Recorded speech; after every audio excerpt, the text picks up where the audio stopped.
Hi there, I'm Stephen Cavell, and I want to talk to you today about investing in Mexico. Is it a good idea or is it a bad idea? Let's take a look. So I'll go ahead and set up my presentation. Bear with me a moment. What I've done is what's called a PEST analysis. And PEST is an acronym that stands for political, economic, societal, and technological. And these four areas are critical when anyone is considering investing in a foreign country. So let's dive in. First, we'll touch on political. The role of government in that country and the political atmosphere, how does that impact the overall outlook for investing in Mexico? We'll touch on that. Second, we'll look at economic picture there in Mexico. What have recent years brought, and what does the outlook look like for the next couple of years? And what factors impact the current economic conditions? Societal is important too, because it's important to know the culture and the general collective values of the place that you're going to be investing in, including what languages they speak, what religions they practice, how is day-to-day life structured. Technological factors are important as well, and we'll look at the pervasiveness of technology or accessibility of technology in Mexico. So starting with political, the political atmosphere and governmental atmosphere is somewhat unique in Mexico as compared to other Latin American and Central American countries, in that Mexico has maintained a pretty stable democracy. Which is not usually the case in their part of the world. Typically, a turnstile of dictatorships or volatile governments is the norm in Central and Central American and other Latin American nations. So Mexico is unique in that respect, and that creates a pretty friendly business environment for foreign investment. The predominant parties are the PRI and the PAN. The PRI is colloquially known as the Revolutionary Party, and the PAN known as the Action Party. Now, those are not the only two parties in Mexico. In fact, Mexico boasts about 9 different political parties. So there's plenty of political choice to go around for the voters in Mexico. So very politically pluralistic, if you will. On the downside there, governmentally or politically in Mexico, would be the level of corruption that typically pervades with government officials. I believe the International Transparency Index ranks Mexico the 31st most corrupt nation in the world, which would tie it with Pakistan. So not too friendly there. So lots of things to consider. Economically, the last 20 years have been fairly stagnant from a growth perspective in Mexico.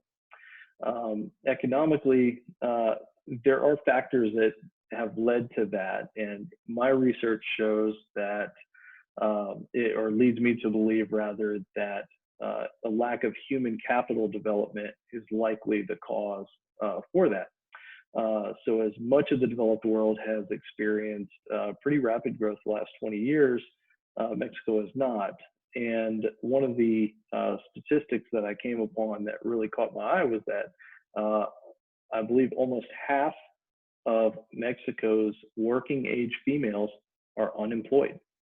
So considering the population of Mexico, that means about 30 million people of working age are unemployed in Mexico that could otherwise be employed in some capacity.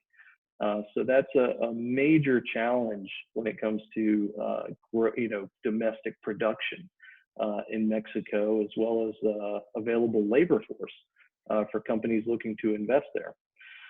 So that's a huge challenge, but it also represents a huge opportunity if Mexico was to tap into that resource there.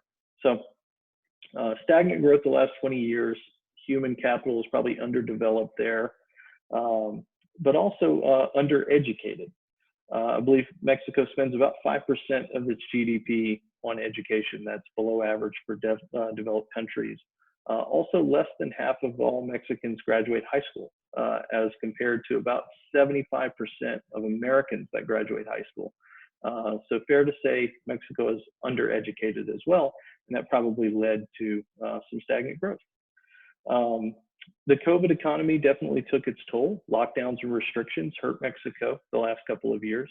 But as far as the outlook goes, the next 5 to 10 years, most are forecasting some modest growth and incremental growth in Mexico and some cautiously optimistic outlooks. So overall, okay.